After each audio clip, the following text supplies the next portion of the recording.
Hello y'all. It has been a while since I have made a video, and by a while I just mean shoot, it's been over a week, and I'm kind of wanting to keep this channel, always having something new, something for y'all to learn from, or whatever I have to share with y'all that I feel like y'all might find interesting.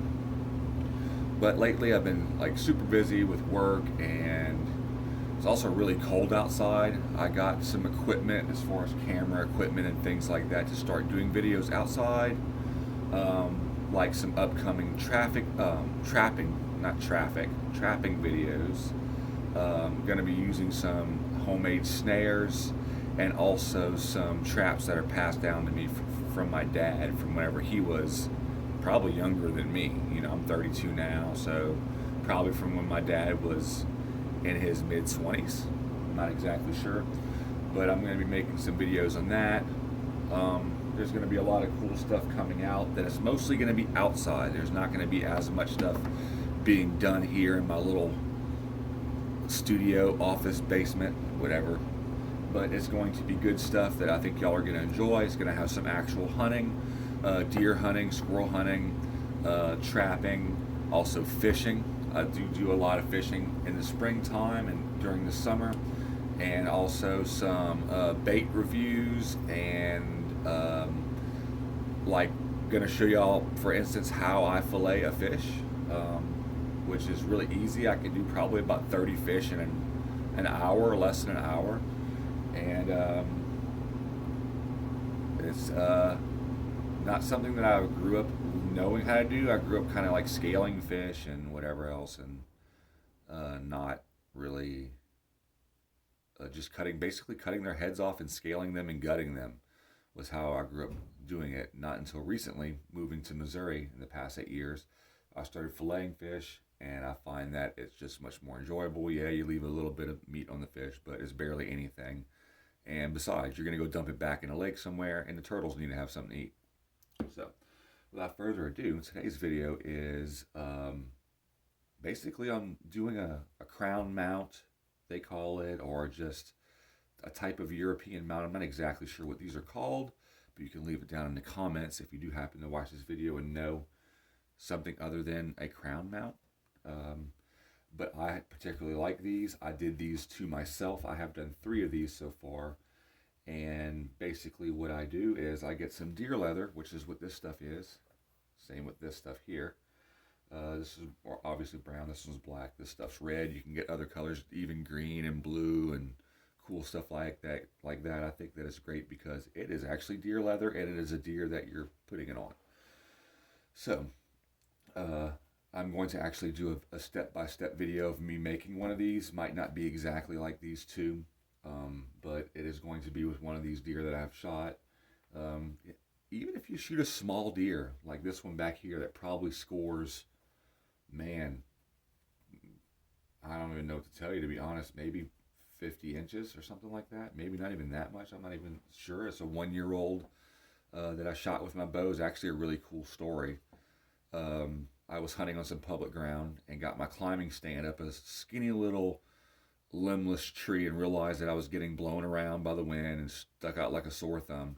So I decided to climb down from the tree, got my climbing stand back on my back, because you can wear them like a backpack once you get them all put back together, and was getting ready to head out. And then I saw this deer, which I thought originally was a lot bigger, walking across the top of the hill, and I decided to duck down behind a little bush, take the backpack, my climbing stand off, waited for the deer to come around, walk behind me through this draw, and I came the full draw, and he looked dead at me, and I dropped him in his tracks, shot him right in his neck,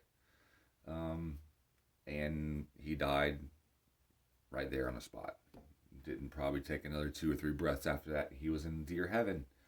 But even though it's a small deer, and not what people would consider a trophy, it is still a great story about how it happened, and it's something that I am more than willing and happy to put on my wall. So people are like, man, why you have that little bitty deer mounted? Then I can say, well, it might be a little deer, but it was really cool how I got him, and I'm proud of him. Regardless of how small he is, deer are really lucky as an animal. They don't have to live out in the field like a cow and have a miserable life and, a generic death where they get a bolt gun in the head.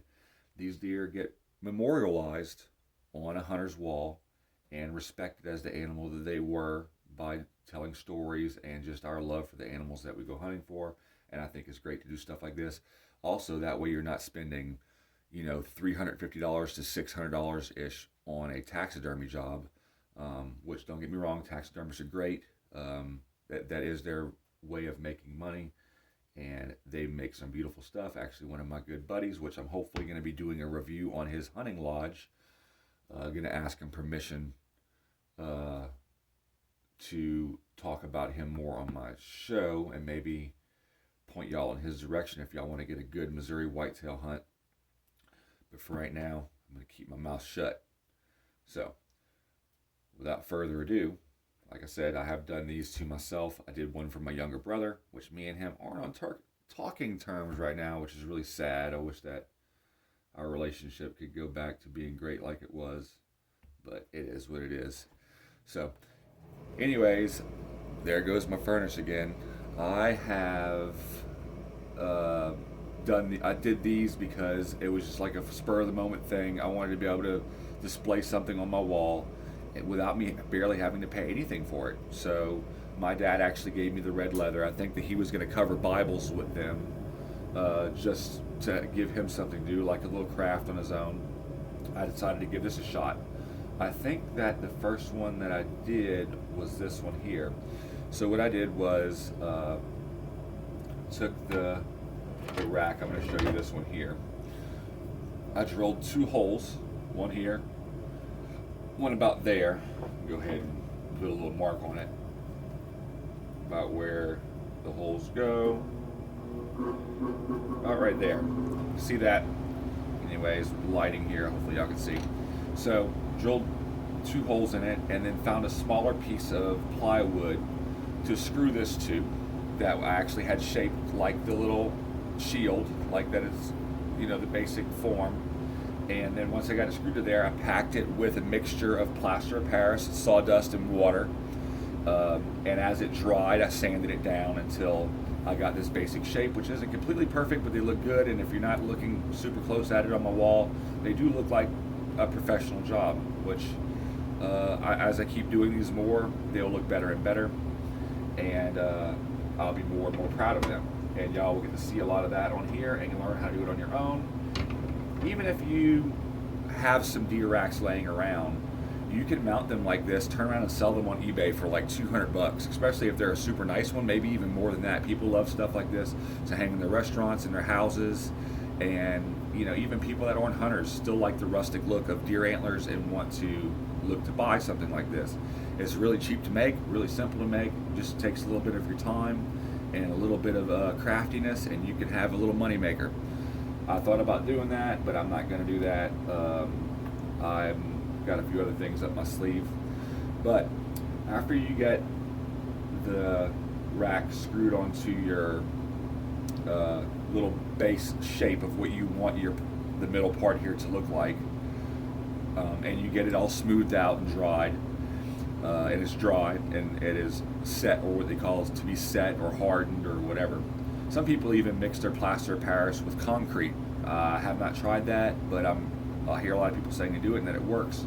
I'm also going to probably end up trying to mix in some Kevlar strands in with my mixture to make it so they're less likely that if they do get a crack in them, they won't separate and become loose and stuff like that.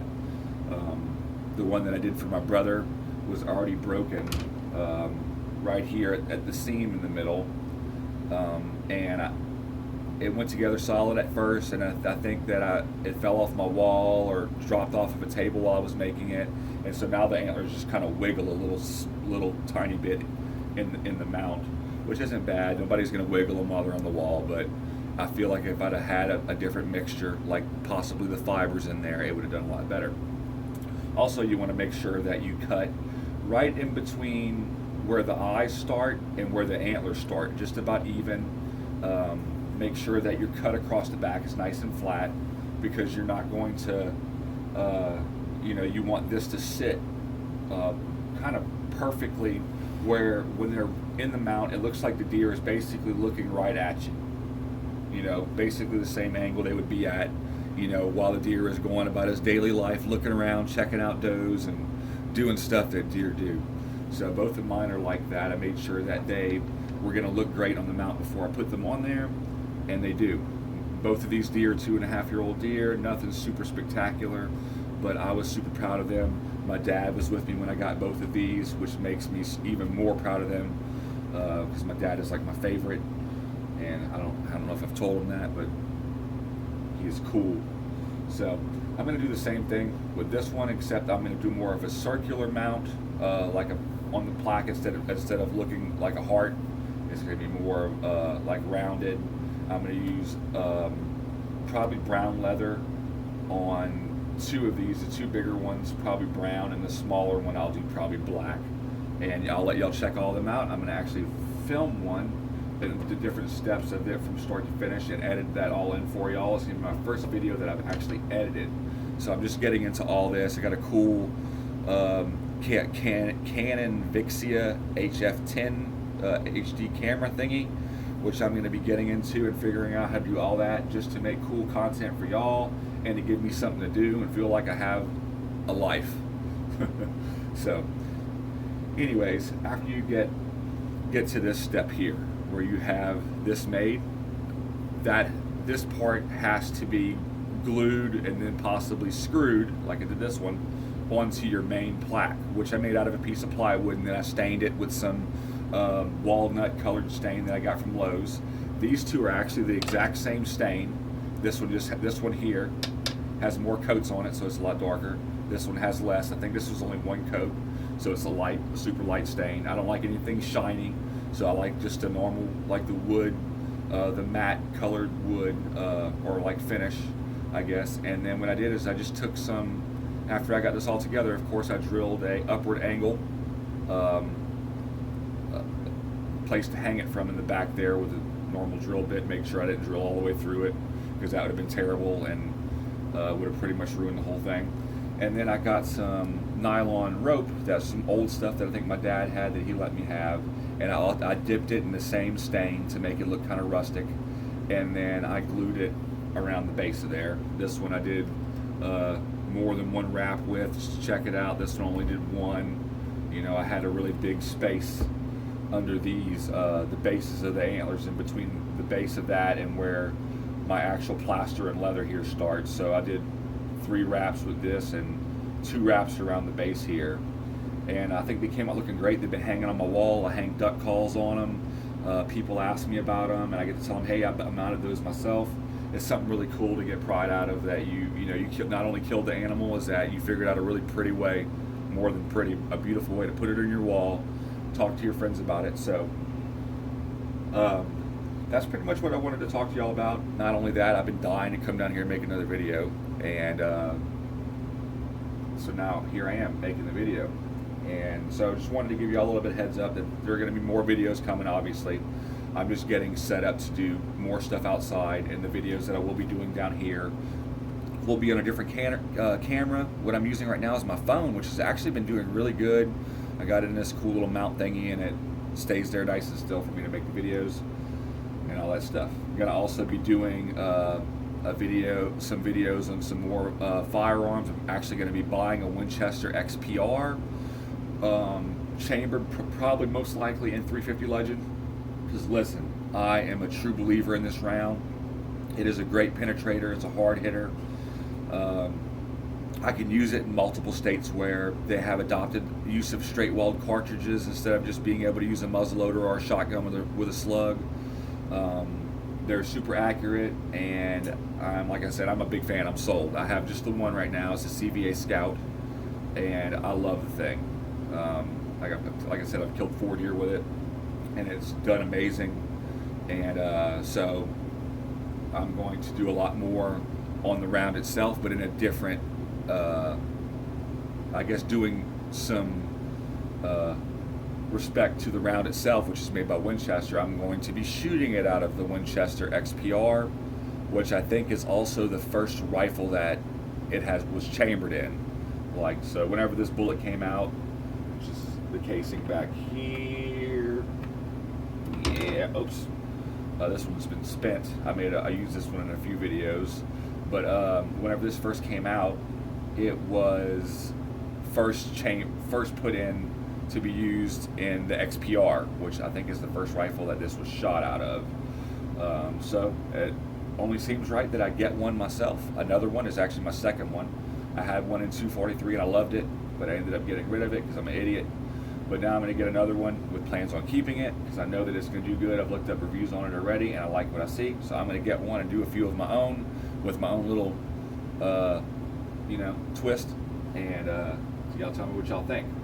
But like I said, most of my videos from now on are going to be probably outside. Like I said, expect some fishing videos and things like that. Also, this is just a little tutorial on what I'm going to end up doing with these antlers that I have here, and plus other ones. I'm going to make at least probably 2 videos from start to finish of me mounting these, or at least 2 of them, so y'all can see how to do it, or at least how I do it. There's tons of ways to do it. I'm going to show y'all how I do it, and hopefully maybe I do something a little bit easier or in a way that is more easy for you than other people have shown on here on YouTube or on other other video thingies. So hopefully y'all like the video. Hopefully y'all keep following me and you like and subscribe. I can really use all the support. After a point, I think you get monetized. It makes it, you get paid a little bit of money to do this. It helps with being able to afford things, like if I wanted to go buy a box of bullets to try out so I could show y'all what I think in my review of them. I would have money to do that I don't have to basically pull out of my own, pocket, which is really cool. But if that ever happens, I don't know. Regardless if I ever get paid for this or not, I have fun doing it. I appreciate the comments that I get. I think this is the funnest thing I've probably done. So anyways, like I said, like and subscribe. God bless every one of you. Have a great night. Bye-bye.